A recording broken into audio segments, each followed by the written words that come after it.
She walked away from our anniversary dinner carrying an overnight bag and a carefully rehearsed lie.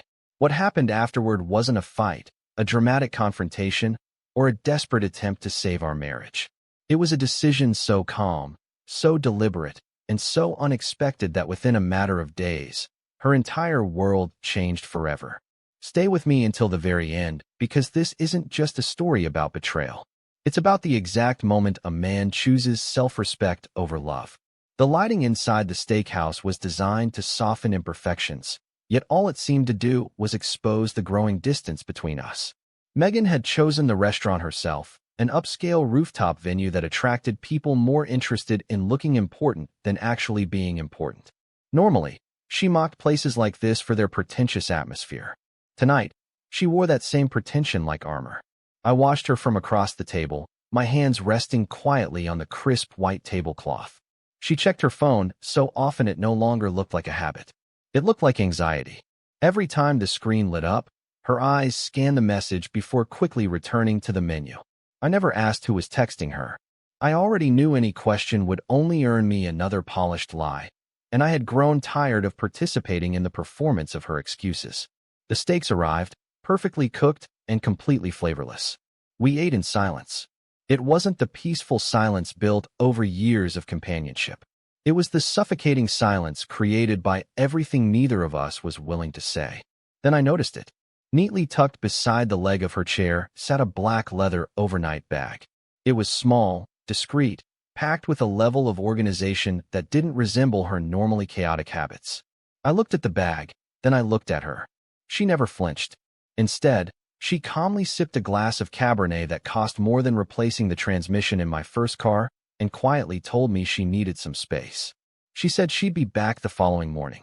Her voice was steady, practiced, and completely stripped of the warmth that once made it familiar.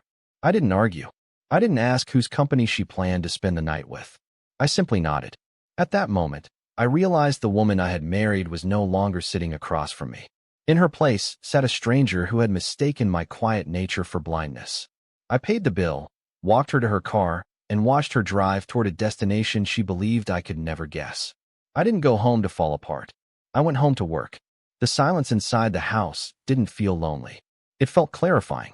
I walked into my office, opened my laptop, and began verifying logistics rather than searching for proof of betrayal. I no longer needed evidence that she was unfaithful. My instincts had already settled that question. What I needed were the details. The banking application became a road map of her movements. A hotel lounge 3 weeks earlier. A purchase from a boutique jewelry store downtown. A recurring subscription charge for a service I had never heard of. I downloaded every statement. I wasn't angry. Anger belongs to people caught by surprise. I had spent months watching the slow erosion of respect inside our marriage. This wasn't a revelation. It was simply the final report. I moved with mechanical precision. I transferred my personal income into an account she could never access. I collected my passport, birth certificate, and every vehicle title. I left every one of her belongings exactly where they were. I didn't throw her clothes into the street. I didn't smash her favorite vases. Those are emotional reactions, and emotions seek engagement. I wanted the opposite. I wanted a clean separation, a precise surgical removal of a partnership that had quietly become malignant. Just after midnight, I slipped my wedding band from my finger. It felt lighter than I expected. I placed it on the kitchen counter beside her spare house key. It wasn't meant to be dramatic. It was simply the return of property.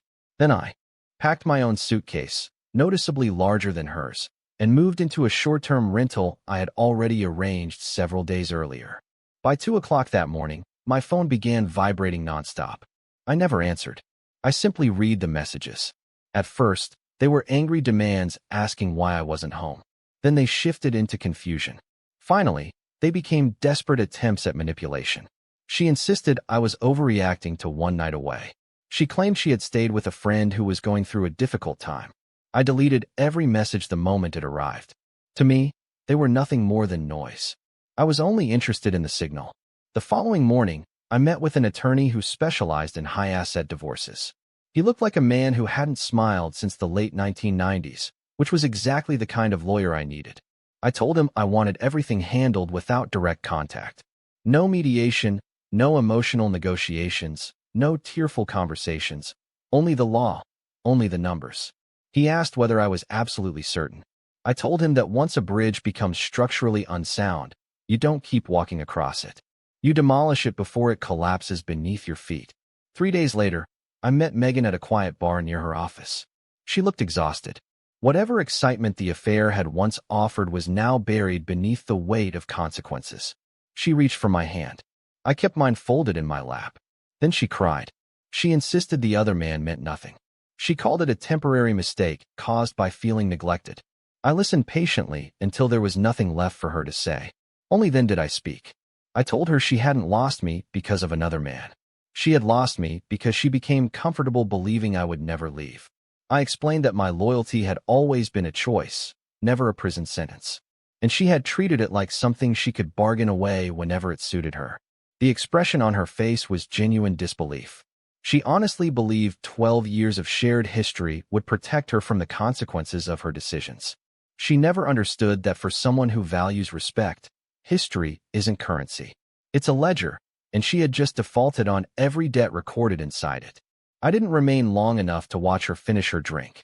I stepped outside into the cool evening air and experienced a peace unlike anything I had felt in years. The months that followed became an exercise in discipline. People often asked why I never fought to save the marriage. I always gave them the same answer. You cannot fight for something only one person is willing to carry. I had my time in the gym, my career, and the quiet routine of my new apartment. I learned how to cook meals for one. I learned how to sleep comfortably in the center of the bed. Eventually, I realized the hardest part of leaving wasn't losing her. It was losing the version of myself that had believed every lie she ever told. 1 year later, I happened to walk past the very same steakhouse where everything had ended. I felt no regret. I felt no bitterness. I simply looked toward the rooftop and remembered the man who had sat there 1 year earlier waiting for a steak he never wanted, and a wife who had already left him long before she stood up from the table. I felt sorry for that man, but I was grateful he no longer existed. Life is too short to spend it auditing someone else's honesty. If you feel compelled to check someone's phone, the relationship has already been lost.